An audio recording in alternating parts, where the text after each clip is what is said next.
All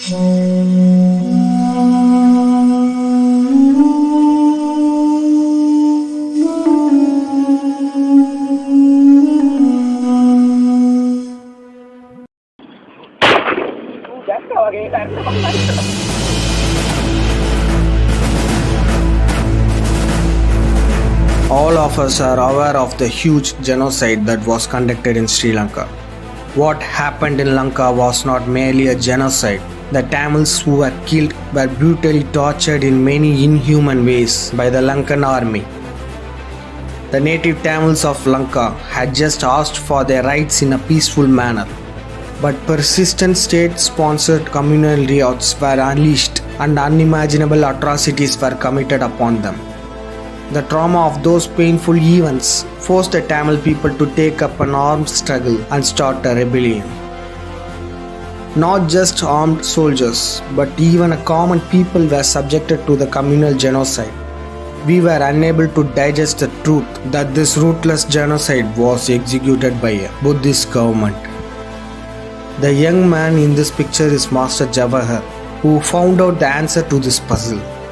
He found out the root cause and truth behind the cruel, barbaric behavior of the people who apparently followed Buddhism.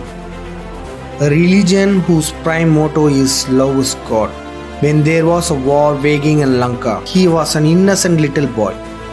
In 2009, he started his engineering studies.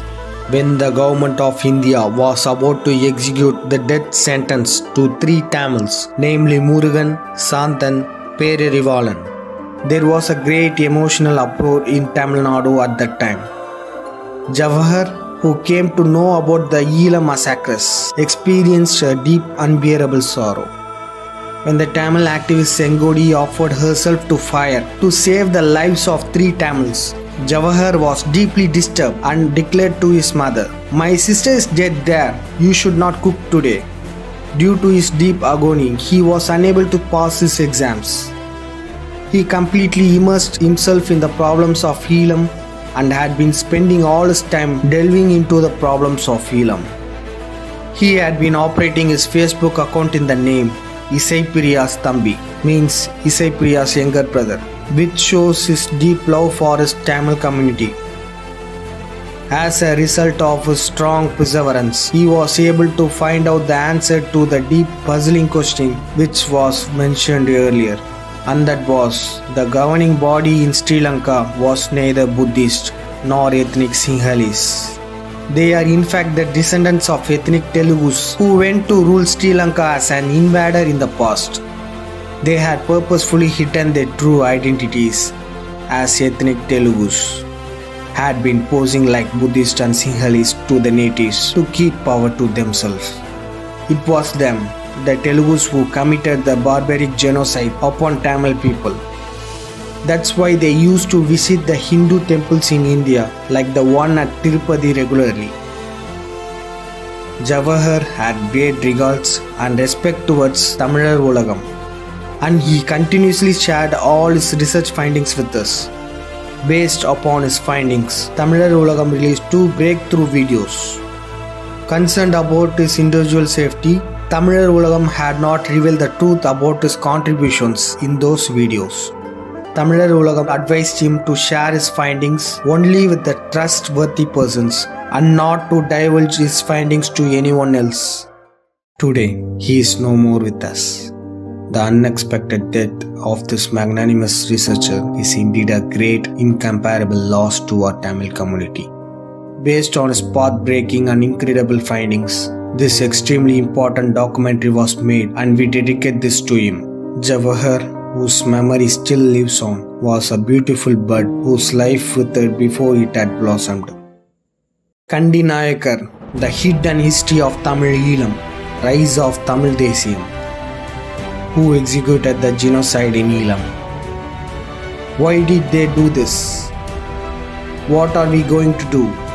To find out the answer to these questions, let us turn our attention to our hidden Tamil history. The land comprising the present-day Tamil Nadu, Sri Lanka, and the huge landmass in the south that had submerged in the ocean due to natural calamities 12,000 years ago, together had been called as Kumarikandam. The inhabitants of Kumarikandam, who spoke Tamil, the first language of mankind, had been living there from prehistoric Paleolithic times. The very first magnificent parental civilization consisting of 49 countries rose and was ruled by Tamil god kings. Due to an enormous natural catastrophe of a deluge, Kumarikandam underwent unimaginable destruction, and the survivors who belonged to the parent continent went to various parts of the world in large ships. They settled in different continents and later created civilization in those respective regions. Slowly they evolved into different races and ethnics. One parent language diversified into several languages, and people required separate identities depending on the region which they settled. While in Tamilagam and Sri Lanka, Tamils continued to rule their land. In 543 BC, a North Indian prince named Vijayan came by ship to a place near Thalaimannar in Eelam. The truth was that people in the ship, Vijayan and 700 friends, had been thrown out from their homeland. This Vijayan was actually the son of King Simhavahu, who had been ruling Bengal and Kalinga regions. As Vijayan had been creating chaos and confusing his father's kingdom, he and his comrades had been expelled from their homeland. As soon as Vijayan came to Eelam, he first married a Tamil princess Kuvaini. After a few years, he married the daughter of a Pandyan kingdom who had been ruling in Madurai, says the Mahavamsam or the Great Chronicles of Ceylon.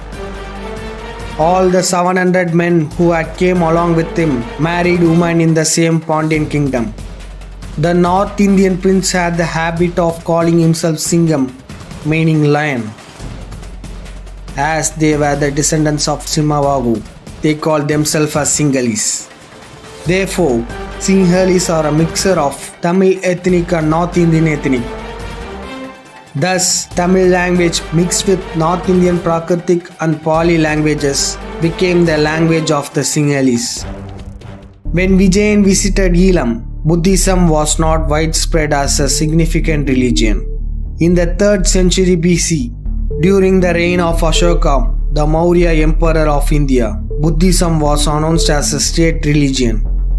Being fascinated by the principles of Buddhism, King Ashoka converted to Buddhism and spread the religion in all 4 directions of the Mauryan Empire. That's how Buddhism was brought to Sri Lanka. Historically, there was never any communal tension between Tamils and Sinhalese. From the year 2005 BC till 161 BC, the Chola king Yellalan ruled the country. The battle between King Yellalan and the Sinhalese prince Duttakamani was indeed a significant war of great historical importance. The King Yellalan ruled the northern side of Lanka, which was owned by Tamils. The southern part of the land was owned by the Sinhalese king Kavanadesan. His son was Prince Duttakamani. Chola King Yellalan was the great king who erected, hoisted, and let the tiger flag fly high in Anuradhapuram, the capital city of Tamils. The Sinhalese king had no intention of waging war against Chola king, but his son Duttakamani acted against his father's decision. His original name was Kamini. Disobeying the orders of his father, he misbehaved, causing injustice in all his evil deeds. He was given the title Dutta, meaning full of vices, along with his name Kamini. Against the will of his father, he took a huge army and confronted King Yellalan in Anuradhapuram. On the way to Anuradhapuram, he had defeated 31 Tamil feudal lords, says Mahavamsam. From this, we come to understand and conclude that under Chola King Yellalan, regions in Eelam was ruled by many Tamil chieftains. This is also a strong evidence to provide that original native inhabitants of Lanka were only Tamils. The young-aged Duttakamani openly invited the king Yellalan, much elder to him, to war. Accepting the challenge, the Chola king, riding an elephant, bravely confronted Duttakamani face to face on the battlefield. In this field, a spear with a poisoned edge was thrown upon the king Yellalan, and thus he was defeated. Though the Sinhalese won the battle, there occurred no genocide. The Tamil community did not undergo any kind of attack at that time. Duttakamani, who won the battle, saluting the bravery of King Yellalan, erected a pillar of memorandum in the place where he was defeated. He spontaneously ordered in the same place that all his descendant kings must pay their tribute and honor to Yellalan's memorial pillar. The battle between Tamil kings and the Sinhala prince was a battle of dharma. The dharmic principles and the ethics of battle were closely followed. Women, old people, and children were not killed. Buddhism has taught him principles of peace and harmony, and hence Duttakamani had waged a war in a dharmic way, just wanting to win the consequent. He never had attempted the genocide of Tamil people. Another great example of good relationship that existed between Tamils and the Sinhalese was the great Chera king Sengutuvan. The Chera king Sengutuvan honored the queen of chastity Kannagi and built a temple to offer tributes to her. Even he celebrated it as a festival. It's important to know that the Sinhala king Gajabahu, who took part in that holy festival, highly fascinated by the story of Kannagi Perimbatiyar, King Gajabahu wished to build one such temple for Kannagi in his country. Gajabahu got one of the Kannagi's anklets and some of her other jewels from the Chera king and returned to his country. Having carrying that one anklet and other jewels over his head, he built a temple for Kannagi named Pattini Amma. From that day onwards till today, if at all there was one deity whom Tamils and Sinhalese worship together, that was the Kannagi. Even though they belonged to different communities, spoke different languages, the Tamils and Sinhalese had been living in unity without any communal hatred.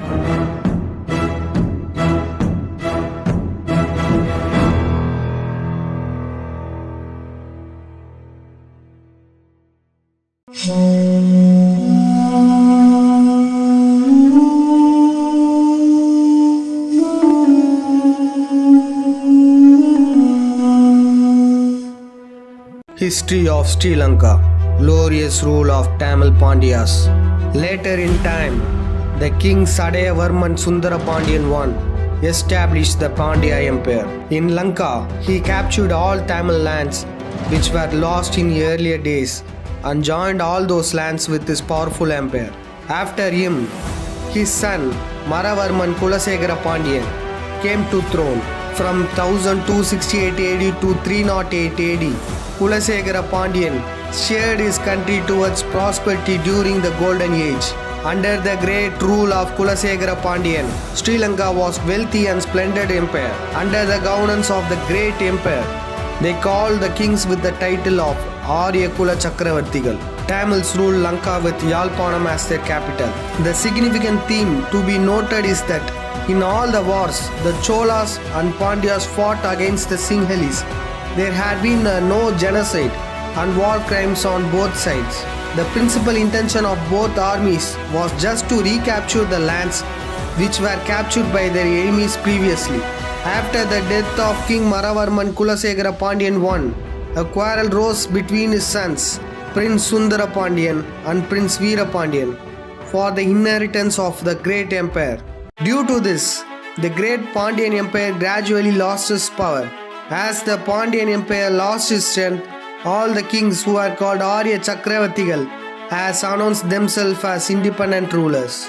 With a separate flag of their own and governed Elam for almost 350 years. The army commander Kulasekaran Singarayan was previously sent by Maravarman Kulasegara Pandian with the purpose of restoring and recapturing Yalpanam city. Army commander Singharayan's descendants were the kings with Arya Chakravarti title, with their flag containing the symbols of a bull, a right-handed conch, a crescent moon and the sun. They self-governed their respective territories independently. The 18 rulers, who were titled as Arya Chakravartigal, meritoriously ruled Lanka with Nallur in Yalpanam as their capital city. During their reign, importance was given to the growth of Tamil language. They had been ruling the country following the principles of Tamil Samayam or Sivagam. The Murugan temple in Nallur and Sivan temple in Tiruvannamalai was restored, and Eelam Tamil Desam flourished magnificently and had reached its pinnacle, filled with wealth and prosperity. In the year 1377 AD, Vijayanagara Vaduga king Kumara Kambanan came forward saying that he would free Madurai from the clutches of Muslim Sultanate. But after capturing Madurai, he cunningly annexed the whole Pandyan kingdom with his Vijayanagara kingdom. With the help of Siringeri Sankaracharya, the Vadugas, Hariharan and Bukkan founded and established the Vijayanagara Empire. Kumara Kambanan was the son of this Bukkan. In every region he invaded and captured, he appointed only Telugus as representatives to rule those areas. There were ruthless mercenaries called Kammavar Vadugas, who existed in Vijayanagara army.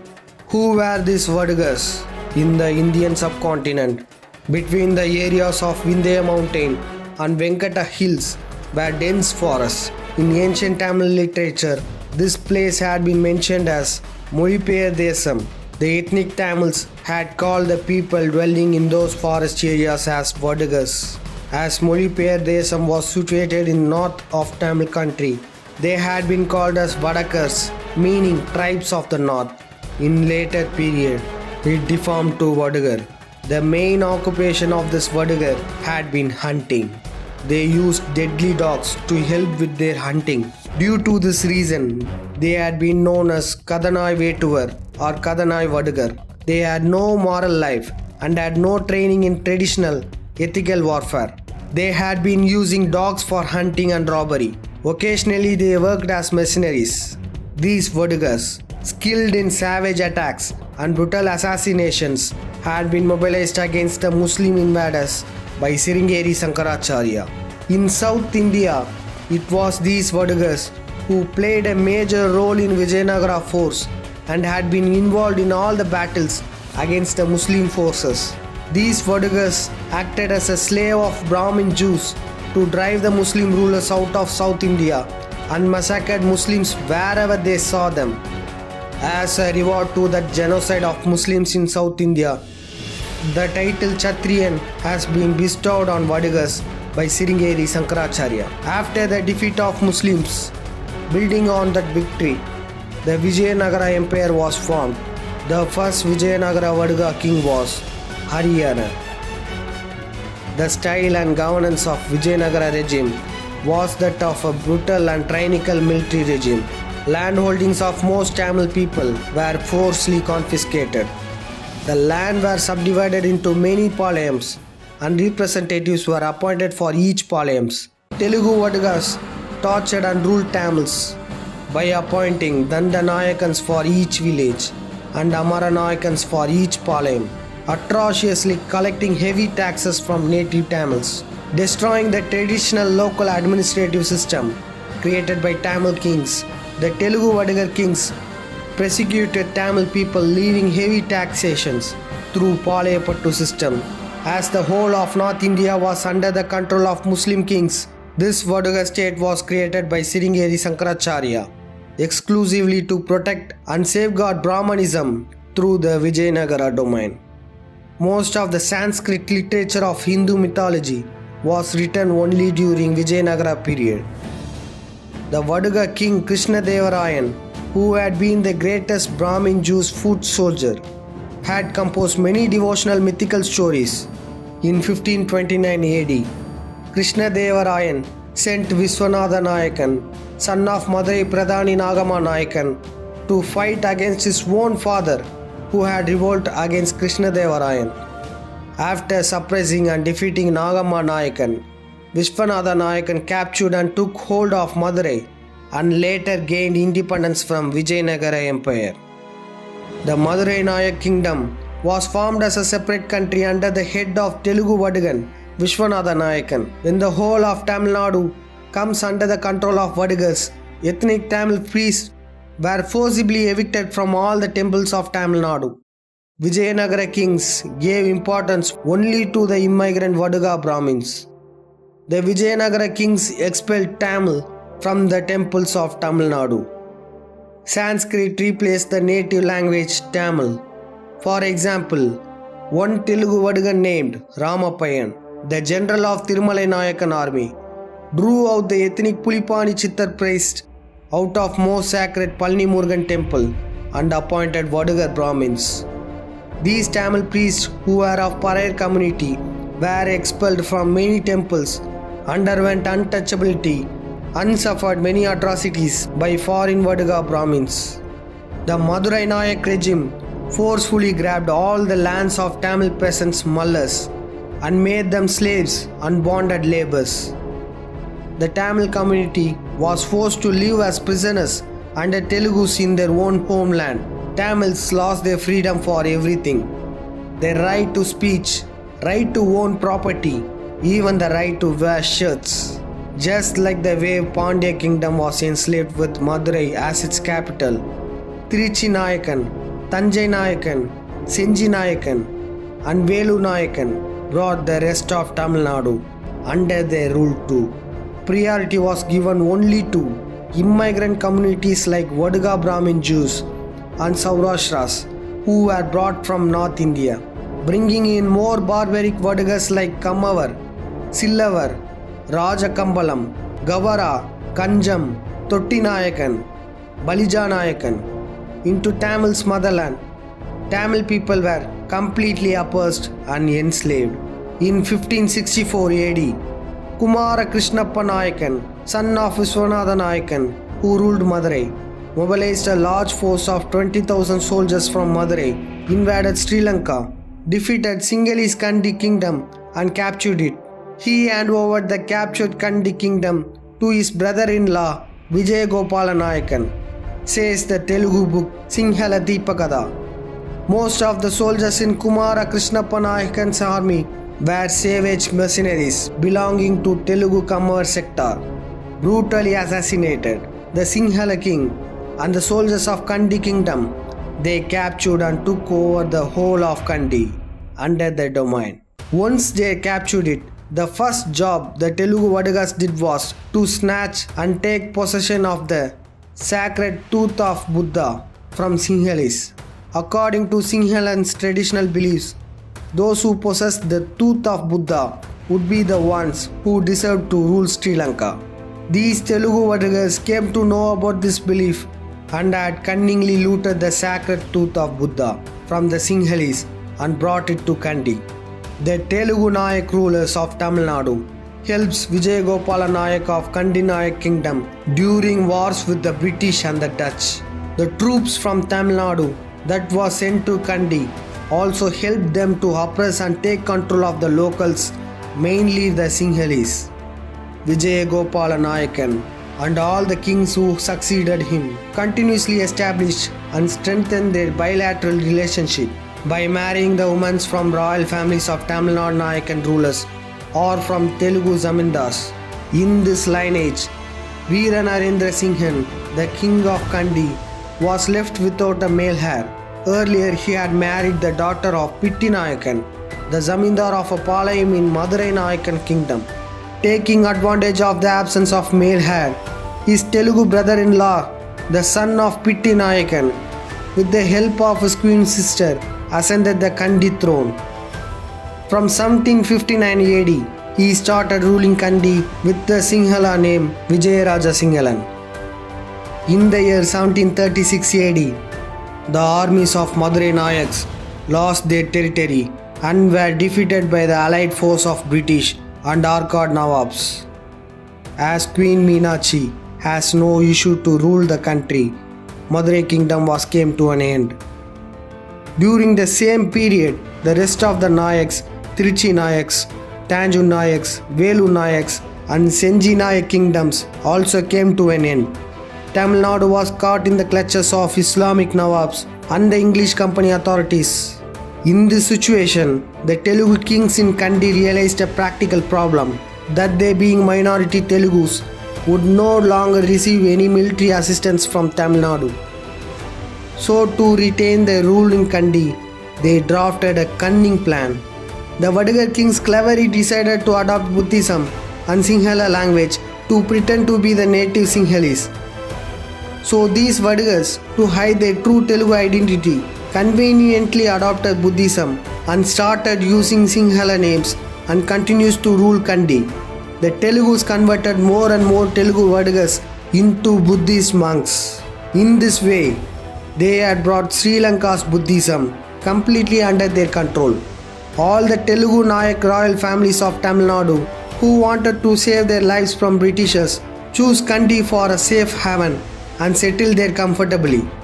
After the reign of Queen Meenakshi, Bangaru Thirumalai, a Telugu commander in the army, wanted to claim the Madurai throne, but he realized that he would not be able to confront the allied armies of English and Arcot Nawabs together. So he changed his decision. At that time, an opportunity knocked at this door. The Telugu king Vijayaraja Singhan, who had been ruling Kandy, attained marriageable age and wanted a bride from royal family in Madurai. Taking advantage of this opportunity, Bangaru Thirumalai made arrangements to marry the daughter of this maternal cousin, Narayanappa Nayakan, to the king of Kandy Vijayaraja Singhan. To make the marriage arrangements, Narayanappa Nayakan and his two sons went to Kandy and they settled there permanently. Later they also adopted Buddhism and started living in that place. In the year 1747 AD, Vijayaraja Singhan died without a male heir. Taking advantage of this opportunity, Narayanappa Nayakan crowned his elder son as the next king of Kandy. Kirthiraja Singhe, who ascended the throne in 1747, campaigned for the revival of Telugu Buddhism. Raja Singhe took brides from Palayams of Tamil Nadu and the families of the remaining Thanjore Nayaks. Kirthiraja Singhe's reign ended in 1882. Kirthiraja Singhe's brother ascended the throne as he has no male heir. He ruled over the name of Rajadi Raja Singhan and maintained the dominance of the Telugu Vadigas. Rajadi Raja Singhe married Mubindarama, a woman from Palayam near Madurai. As Rajadi Raja Singhe also died without a male heir, Kannusami Naidu, the nephew of Mubindarama, ascended the throne. Born in Madurai, Kannusami Naidu was crowned king of Kandy in 1798 as Vikrama Raja Singhan. He was the last king of Kandy. He became a king at an early age and was declared by the people to be an irresponsible tyrant. He too married a Telugu woman named Venkatarangammal, just like his ancestors. The monarchy of Ceylon came to an end after the fall of Kandy to the British in 1815. The British arrested Kannusami Naidu and imprisoned him at Velur Fort. The last four kings of Kandy belonged to Telugu Nayak dynasty, born in Tamil Nadu. Tamil was the official language of Kandy, as the Tamils of Sri Lanka were native from time immemorial. As the Telugu Nayaks had gone from Tamil Nadu, it became easier for them to rule Kandy. From 1564 to 1815, Telugus ruled Kandy. Thousands of Telugus who went to Kandy as soldiers during this period settled there permanently. Telugus adopted the Sinhala language and embraced Buddhism to disguise themselves among the Sinhalese natives. Under the Nayak regime of Kandy, all top administrative and military commanders posts were given to Telugu Vadigars. They identified themselves as Radala caste. After the fall of Kandy Nayak government, the Telugus were forced to submit to the British. They converted to Christianity to get close to the British. They also betrayed Tamils and ethnic Sinhalese to the British and gained high positions in the government as a result. The Telugus also stole the title of Mudaliyar from the Tamil people and perfected the work of serving the British. Don Spatasena Nayak and Solomon Dayas Bandara Nayak were the ones who held the highest positions looting the title Mudaliyar of Tamils. Their descendants continued to rule Sri Lanka even after the British left the island. Don Stephen Senanayak, a Telugu, was the first Prime Minister of Sri Lanka after independence in 1948. He was the son of Don Spatter Senanayak. All the key ministers in his cabinet were Telugus in Sinhalese grab. It is these Telugus who continuously usurped the rights of Tamils since the day Sinhala gained independence. The Vadugas took up Sinhala racism ideology and Buddhist religious fanaticism to hide their Telugu identities. Telugus turned the ethnic Sinhalese against the native Tamils and the Tamil Islamists and are still reaping political benefits of cheap politics even today. Senanayakhs family is one of the most important political family in Sri Lanka. It was a family that controlled the United National Party of Sri Lanka. After their tenure, this racist party came under the control of another Telugu, Jayawardene. It was Telugu Jayawardene who staged the barbaric ethnic riots against Tamils in July 1983. Another major political party in Sri Lanka is the Bandara Nayak family, who control the Sri Lankan Freedom Party. Solomon West Ridgeway Dayas Bandara Nayak is the son of Solomon Dayas Bandara Nayak, a Telugu who was the puppet of the British. His wife, Sirimavo Ratvate, was a Radala Telugu from the Kandy province. Chandriga Kumaratunga was the couple's daughter. This Telugu political family was responsible for inciting racism against Elam Tamils and ruled for about 30 years. The Telugu Bandara Nayaks were the prime cause for the riots against Tamils in Sri Lanka in 1958. In 1964, Telugu Sirivamo Bandara Nayak ordered the deportation of 6 lakh plantation Tamils. Sirivamo Bandara Nayak decided to mercilessly deport lakhs of plantation Tamils who worked hard to create tea estates in Sri Lanka for more than a century and thus were the backbone of the Sri Lankan economy. Even in today's independent Sri Lanka, Vaduga Telugus control not just the Sri Lanka's main ruling and opposing parties, but also the ultra-fascist terrorist Buddhist organization Bodubala Sena. The only job of this organization is to turn the ethnic Sinhalese Buddhist majority against the ethnic Tamil minority and the Tamil-speaking Muslim minority. Due to the fact that the barbaric ultra-minority Telugus are in the guise of Sinhalese, they have convinced the outside world that the attack on Tamils is being carried out by Sinhalese majority. The Telugus have the habit of demolishing the temples of Tamils and building Buddhist viharas in the same place so that the Sinhalese will not identify the true Telugu ethnicities. Because of rampant racism and religious fanaticism, to this today, Sinhalese have not realized that fact that Telugus are ruling Sri Lanka. The citizens living along the west coast of Sri Lanka are the true ethnic Sinhalese. The Sinhala word Karava is derived from the pure Tamil word Karaival Makkal, meaning coastal inhabitants. The real Sinhalese people living in Sri Lanka have never had the opportunity to become the heads of the state in Sri Lanka. Keeping the natives out of power was the main objective of the Telugu despots. The Telugus also disfigured the so-called Mahavamsam, the historical chronicle of Sri Lanka, to suit themselves during the reign of Kandy Nayakhs. They also completely erased the long ancient history of Tamils in Sri Lanka.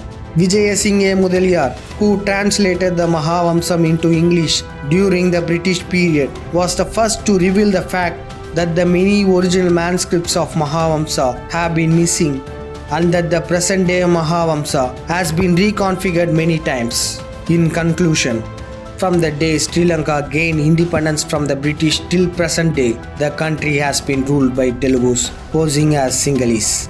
The Senanayakhs family, Bandara Nayakhs family, Jayawardene, Rajasinghe Premadasa, Maitripala Sirisena, Ranil Wickramasinghe and Rajapakse, who massacred Elam Tamils, are all of Telugu ethnicity. This is the secret reason why Rajapaksa and Sirisena visits the Tirupati Venkatachalapati temple, the favorite deity of Indian Telugus. Vikramasinghe visits Guruvayur Krishna temple, another of the Telugu's favorite deities.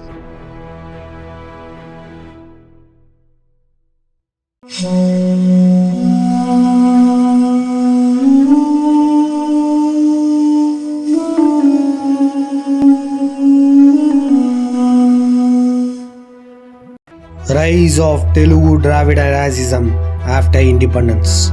We have to face the fact that when more than 1.5 lakh innocent Tamils were brutally massacred in Aindham, the Dravidian party leaders in power in Tamil Nadu made no attempts to bring about a ceasefire in order to protect the Tamil race. We Tamils only then realized the true color of the Dravidian party leaders who claimed to be defender of Tamil race.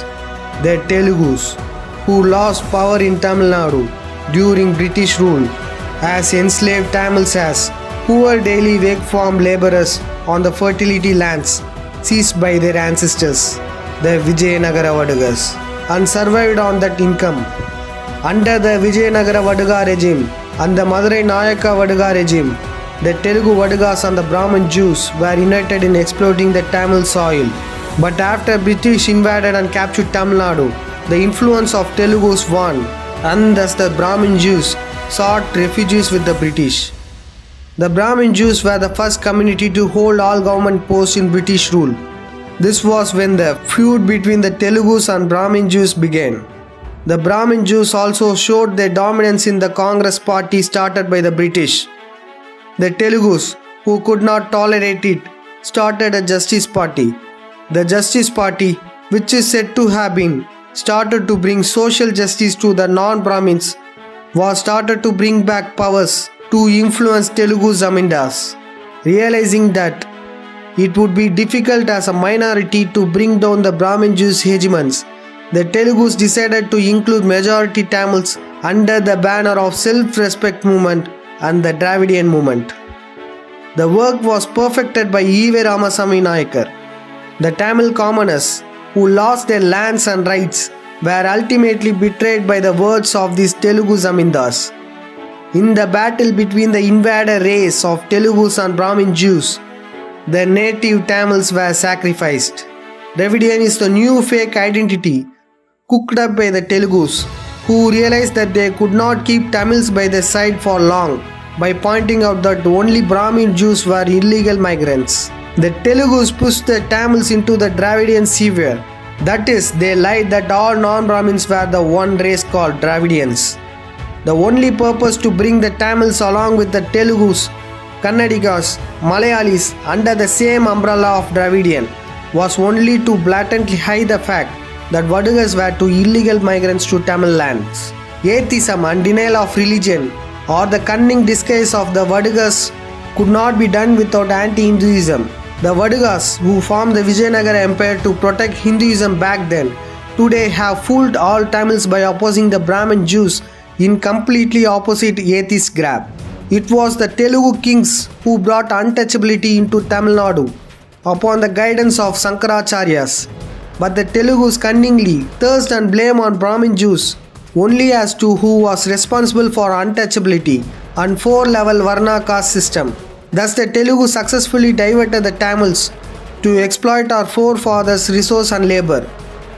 Telugus blamed only Brahmin Jews for the utter poverty of the Tamil masses. Descendants of the Telugu kings, who were very loyal foot soldiers of the Brahmin Jews, maintained the dominance in Tamil Nadu for their own selfish ends and pretended to be reformers. The fact is that though they faked themselves as feminists, they were hell-bent on degrading women in many ways and also exploited women by marrying them with huge age gaps.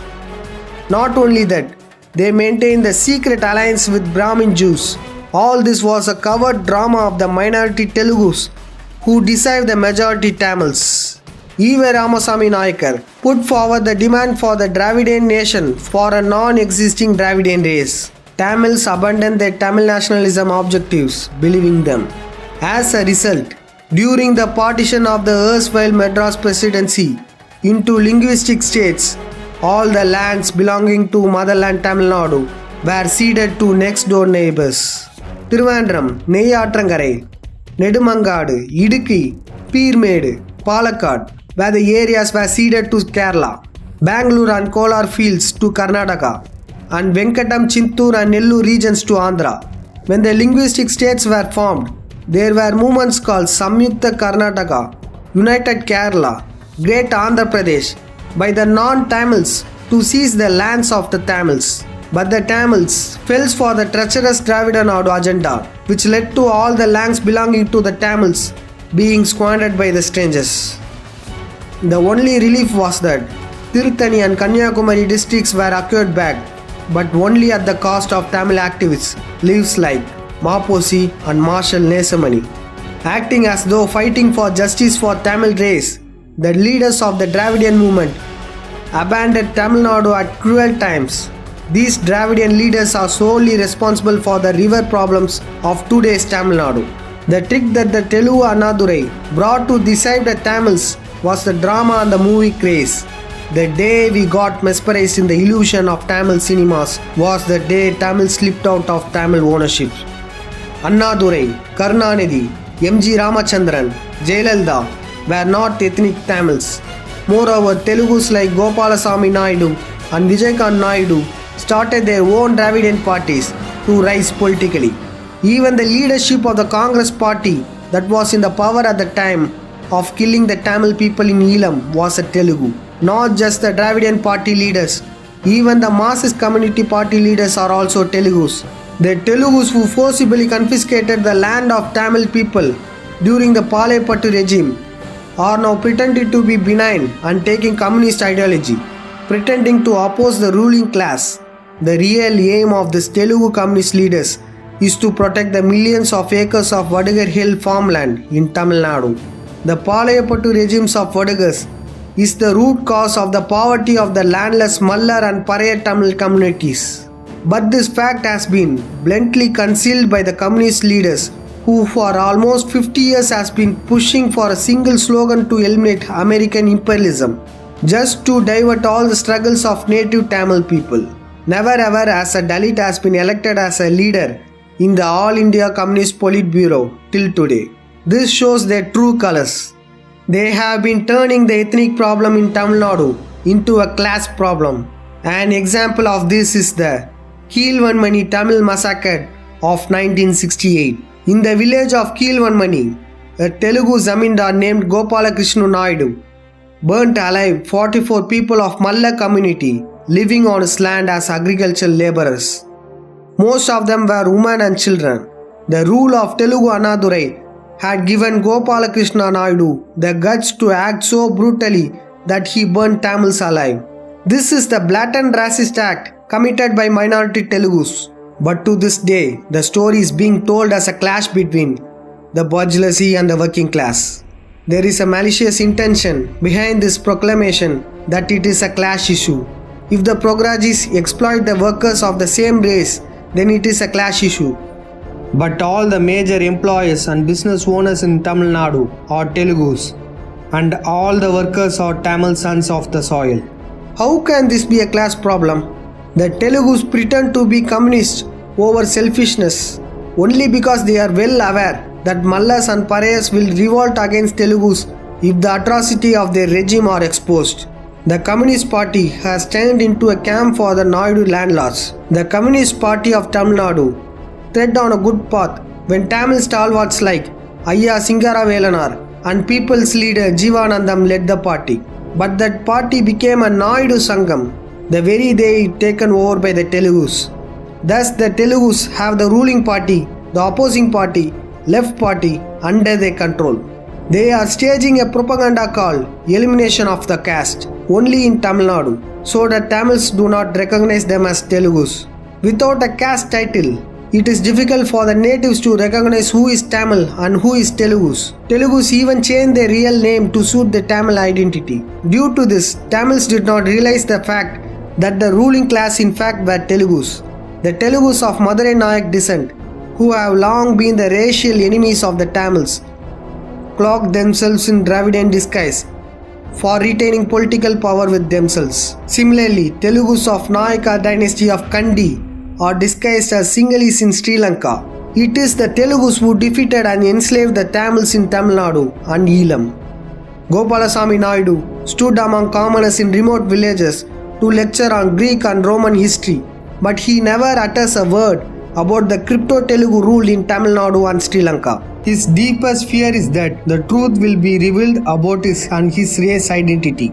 Had the Telugu wished, they could have cooperated in forming an independent Tamil Eelam, but Telugus in the likes of Gopalasamy Naidu and Kovai Ramakrishnan Naidu stabbed the LTTE in the back by pretending to help the LTTE, knowing very well that it is the Telugu race that rules Sri Lanka. The genocide of Tamils would never had happened if the Telugu ruling class in Tamil Nadu directed the Telugu ruling class in Sri Lanka righteously. But they deliberately did not find the solution due to their prevailing deep-rooted racist attitude. The Telugus were aided and masterminded by the Brahmin Jews, the original arch enemies of the Tamils. The Brahmin Jews, who are a minority in numbers, gauging that they could not defeat the majority Tamil themselves, had been taking the help of Vaduga kings in overthrowing the Tamils of this land.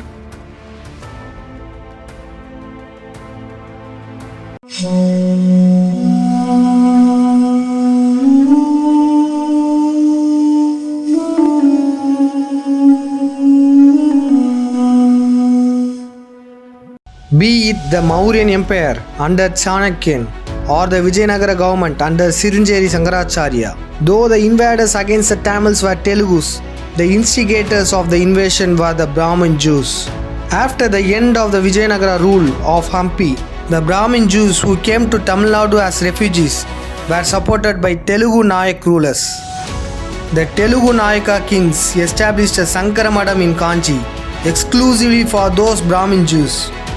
The hidden truth behind is that the Kanchi Sankaramadam is exclusively for Kannada and Telugu speaking Brahmin Jews. But the Sankaramadam Brahmin Jews spread a blatant lie that Adi Sankara created this monastery in 8th century AD. Kannada or Telugu speaking Brahmin Jews have been seated at the headquarters for this 400 years old Kanchi Sankaramadam ever since. Kanchi Sankaracharya was a Kannada Brahmin who denounced the Tamil language as Neecha Bhashai or filthy language. There is no difference between Kannada Vadugan and Telugu Vadugan, as Kannada and Telugu are the twin languages born at the same time. The province of Travancore, formed under the guidance of the Nambudiri Jews, was no exception. The Nambudiri Jews were the ones who deceitfully killed Chera kings and came to power. The Nambudiri are the mixed race of Nambudiri Jews and Vaduga barbarians. As a matriarchal society, these Vaduga Nayakhs too have unleashed atrocities and oppression against the Tamils in Travancore.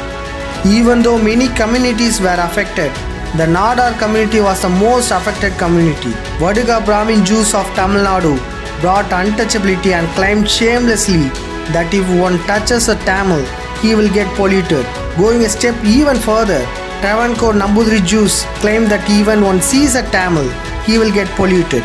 In addition, the Nambudiri Jews enacted brutal and cannibalistic laws forbidding Tamil women from wearing tops to cover their breasts and persecuted women by charging barbaric taxes such as milk tax and breast tax.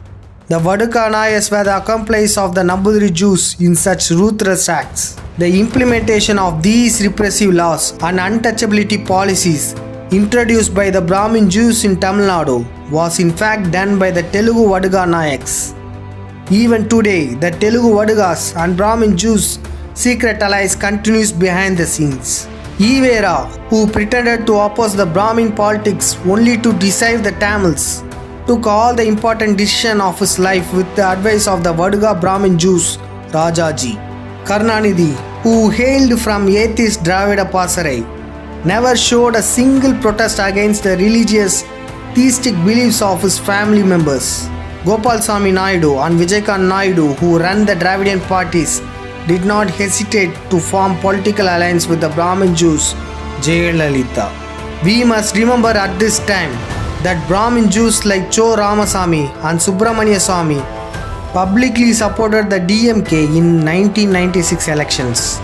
We Tamils can deduce why the Eelam massacre was hidden from the Tamil people by Brahmin Jews enemies in the medias like N. Ram and Cho Ramasamy. But the Elam genocide was bluntly covered up even by the powerful medias run by Dravidian leaders. The Telugu Vadigas and Brahmin Jews are fierce competitors in annihilating Tamils. This venomous Vadiga Brahmin nexus has been in operation since the Vijayanagara regime. Ramapaiyan was the army commander of Thirumalai Nayak. Ramapaiyan expelled all the Tamil priests at the Palani Murugan temple and appointed his own people, the Vadiga Brahmin Jews. Subramania Swami, the arch enemy of Tamils today, is the direct heir of the Brahmin Jews army commander, Ramapaiyan. Swami himself revealed this fact on the internet. Today, the Vadiga Brahmin coalition, which accepts the rights of Tamils during the Madurai Nayak tyrannical regime, has come to destroy the Tamils in another disguise. Subramania Swami is the mastermind who helped Rajapaksa to annihilate the Elam Tamils. Subramania Swami, the grandson of Ramapaiyan, is directing Rajapaksa, the heir of Kandy Nayakhs, just as Ramapaiyan worked for the Madurai Thirumalai Nayak. Subramania Swami is working hard to ensure that no international war crimes trial is held by Rajapaksa. It is noteworthy that he and the fake preacher Chandra Swami were prime suspects in the famous Rajiv Gandhi assassination case. This Subramania Swami, who masterminded the assassination of Rajiv Gandhi, laid the blame on the LTTE instead and plotted to destroy them with the help of the world powers. The Brahmin Jews living in India are well aware that the rulers of Sri Lanka are of Kandy Nayak descendant.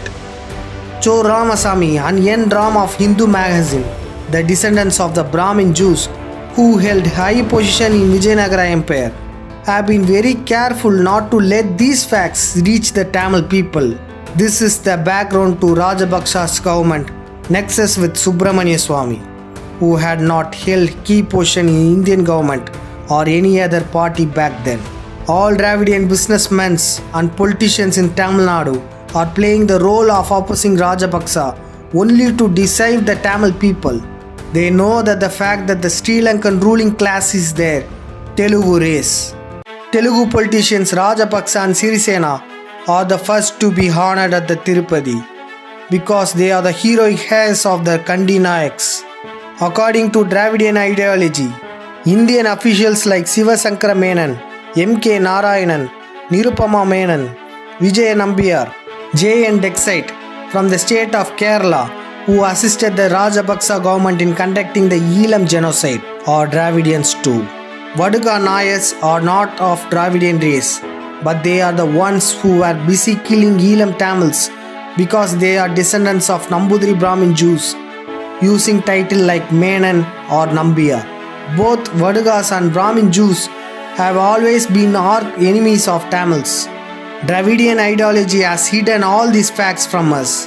The fact that Telugus rule in Sri Lanka under the guise of Sinhalese is suppressed from Tamils. Dravidian ideology claims that the Sinhalese are descendants from Aryans who invaded North India, while Brahmin Jews spread irrational false legends, absence myths and superstitious beliefs through Hinduism. Dravidam ideology has blunted the thinking capacity and rationality of the Tamils by force-feeding movies, free-flowing state-sponsored alcohol on the Tamil natives, and transforming Tamils into freeloaders and beggars, expecting freebies even for festivals like Pongal. The Telugus allowed thousands of Marwaris into Tamil Nadu and offered the market of Tamil Nadu to the Marwaris on the silver platter. Dravidam lectured atheism only to Tamils. There was no opposition from the Telugus to Holi, the main festival of the Marwaris. Dravida Telugus are continuously offering special concessions and benefits to Marwaris to buy their votes. After the continuous huge blows to the Tamil race, Tamil stands as orphans with no political power in their own homelands. Dravidam has already created artificial castes and religious differences through their media to prevent Tamils from uniting. Even if all the students come together and wage a massive protest, the Telugu politicians with Dalit and Marxist ideologies will barge in and make the protest pointless. Dravidans were busy slandering the youth, even though they protested peacefully, and many even sacrificed their lives for the Elam Tamils. even as the descendant of Kandy Nayakhs were exploiting Tamils for a long time. Recently, another dominant Telugu faction, the Reddys, is trying to compete with them for the political power. The idea of winning the election of the Film Actors Union first and gaining popularity among the people and then entering into direct Tamil Nadu politics and seizing power in Tamil Nadu has been the tactic of the South Indian film industry for a long time. After Indian independence, the cinema industry was the weapon used by Vadugans to bring down the Tamil race. As if this is not enough, they call the Arundhati Telugus as the ancient Tamils and purposefully identify them wrongly as the sons of Tamil soil. The dominant Telugus snatched the livelihoods of the downtrodden Tamils by giving separate internal allocations in reservation to Telugu Arundhatis in education and jobs. The Telugu hegemons are trying to provoke riots between Arundhati Telugus and native Tamils to gain political mileage through it. Most of the people living in the present day state of Kerala are of Tamil ethnicity. In present day Kerala, except the high caste like Nambudiri, Nayars, Menans and Pillais, majority Keralites are of Tamil descendant. But the Dravida Telugus are trying to incite hostility between Keralites and the Tamils of Tamil Nadu. The countries seeking to dominate South Asia like the United States, Britain, China and Israel have long been trying to bring Sri Lanka under their direct control. If Tamils attains much diverse sovereignty, this covert agenda would not be fulfilled. The Elam demand would continue as long as the LTTE functioned. Hence in 2001, the world power decided to wipe out the LTTE. All the militant groups fighting for the liberation of the Tamil nation were branded as terrorists, and the world powers readied themselves to attack them. India helped the world powers a great deal to achieve its own deeply malicious objective. The Brahmin Jews who ruled India did not want Tamils to have their own country. If the Tamils attains a separate state, citing this reason, many of the nationalities and ethnic groups imprisoned by the Brahmin Jews in the Indian Union will put forward the same demand of a separate state for themselves. Realizing this in advance, the Indian Brahmin Jews were busy plotting to destroy the Elam Tamils and sought the help of 21 countries to destroy the LTTE. Sri Lanka's then Defence Minister Gotabaya Rajapaksa was party to this sinister Indian plot. Judging that the West would dominate South Asia, China came into the picture and was one among those 21 countries. Fearing that its sovereignty would be jeopardized, China also aided the Sri Lankan military to destroy the LTTE. In exchange for aid during the war, China demanded setting up a military base in Rajapakse's hometown of Hambantota and achieved the same. China wants to use this military base in case there is a war with India. Pakistan also helped Sri Lanka for the same purpose. Israel provided the Sri Lankan military with phosphorus bombs and cluster munitions to massacre the Tamil people mercilessly. After the annihilation of the LTTE, Sri Lanka will be subjugated by sold out politicians and Israel will be able to control all trade in South Asia through its puppets in Sri Lanka. The main occupation of the Indian Brahmin Jews is to brand the militants and rebels as terrorists and destroy Tamils as a race and exploit their country. Banking is the preferred occupation of majority Brahmin Jews in India. It is the Brahmin Jews who hold the majority stake in India and thereby controlling the Indian economy. Therefore, India will never help Elam Tamils or agree to conduct referendum. Brahmin Jews have decided that their arch enemy Tamils should not be allowed to compete on the world stage. Dangerous projects like Kudangulam and Kalpakkam atomic power plants, Tanjore methane projects, ONGC gas pipeline projects, foreign breeds of cattle, artificial foods, genetically modified seeds, artificially raised chickens, emphasis on Western luxury living through advertising, movies, TV series and debates that features obscenity are all tools to annihilate ancient Tamil civilizations as part of a structural genocide. The Brahminical Hindu forces in Tamil Nadu and India are bent on covering up the numerous national and ethnic groups. Both the Dravidian Telugus ruling Tamil Nadu and the Brahmin Jews ruling India are enemies of Tamils. They have a secret alliance and a common agenda of destroying Tamils. Confused by the Arya Dravidian policies introduced by the British, Tamils lost their right to language, lands and rulership, and finally even their lives and dignity. Above all, Tamils fell from grace on the world stage, and today Vaduga Telugus dominates in all sectors and walks of life in Tamil Nadu. Thousands of Tamils were mercilessly killed in riots in Bangalore, Karnataka and Andhra Pradesh. Many Tamils lost their lives under the rule of the Telugu Naidus, Kerala Nayars and Telugu Nayak rulers of Sri Lanka. A few years ago, Telugu CM Chandrababu Naidu shot dead 20 innocent Tamils who went to work for daily wages. Lankan Telugu shot dead more than 1,000 innocent fishermen in Tamil Nadu who went fishing in Tamil-owned sea waters. The reason why all these people are behaving so brutally is because they know that the non-Tamils are ruling Tamil Nadu. There is no native Tamil leaderships and rulerships in Tamil motherland. The Dravidian parties are embroiled in corruption cases and they are in the grip of the Indian central government run by Brahmin Jews. They could not even raise questions against the incompetency and fallacy of the central government. The first thing we need to do is to organize Tamil nationalism. Also, the indigenous Tamils and Sinhalese of Sri Lanka must realize that all the problems that are happening in Sri Lanka are due to the immigrant Telugus ruling in Sri Lanka.